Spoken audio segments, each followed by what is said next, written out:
আমি না আজকে হঠাৎ করে অনেক অসুস্থ হয়ে পড়েছি। তারপরে এক হাতে সবকিছুই সামলাতে হলো আমাকে। আবার বিকেলে জামাইয়ের জন্য চাও বানিয়ে দিতে হলো। এত অসুস্থ শরীর নিয়ে কিভাবে যে সবকিছু করলাম নিজেও বুঝতে পারতেছি না। আসসালামু আলাইকুম সবাইকে, আশা করি সবাই অনেক ভালো আছেন। আজকে আবার নতুন একটা ব্লগ নিয়ে চলে আসলাম। আশা করি আজকের ভিডিওটা আপনাদের অনেক ভালো লাগবে। আজকের দিনটা আমার জন্য অনেক কষ্টের একটা দিন ছিল।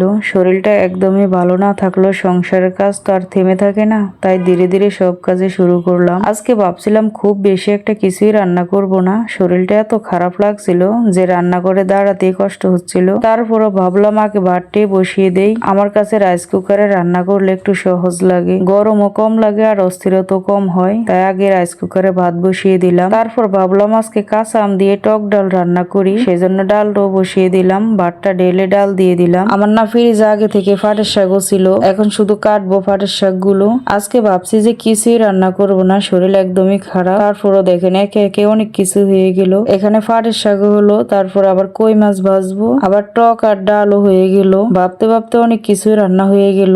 যাই হোক, এখন আমি মাছগুলো ভেজে নেব। আমার ডালটাও কিন্তু হয়ে গেছে, ভাগার দেওয়া শেষ। এখন আমি একে একে কই মাছগুলো ভেজে নেব। আমার বড় মেয়ে মাছ ভাজা কিন্তু খুবই পছন্দ করে, সেজন্য ভাবছি আজকে রান্না না করে মাছগুলো ভেজে নেই। প্রতিদিনে তো রান্না করা হয়, তাই আজকে ভেজে নিলাম মাছগুলো। এখানে মাছগুলো আমার হয়ে গেছে, এখন আমি পাটের শাকগুলো ভেজে নেব।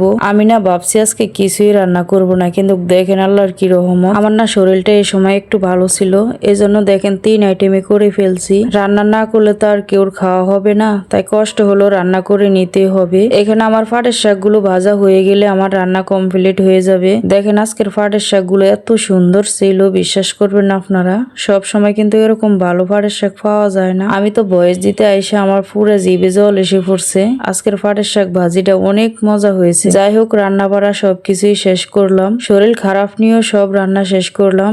এখন খাবো। এই যে আমার এখানে দেখেন কত আইটেম রান্না হয়ে গেল।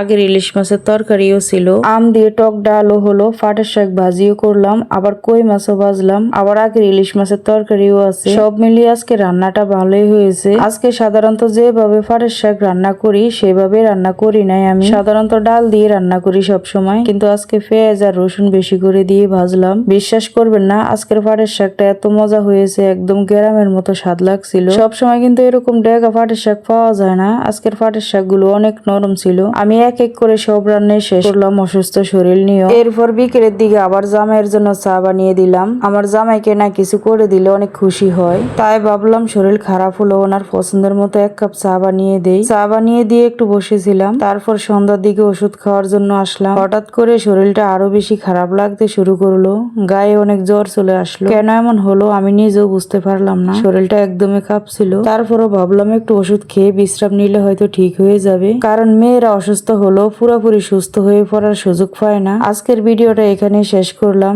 ভিডিওটা যদি ভালো লাগে অবশ্যই একটা লাইক করে যাবেন, আর কমেন্ট করে জানাবা তোমাদের কাছে কোন রান্নাটা সবচেয়ে বেশি ভালো লাগছে। আর ভিডিওটা ভালো লাগলে অবশ্যই একটা শেয়ার দিতে ভুলবে না।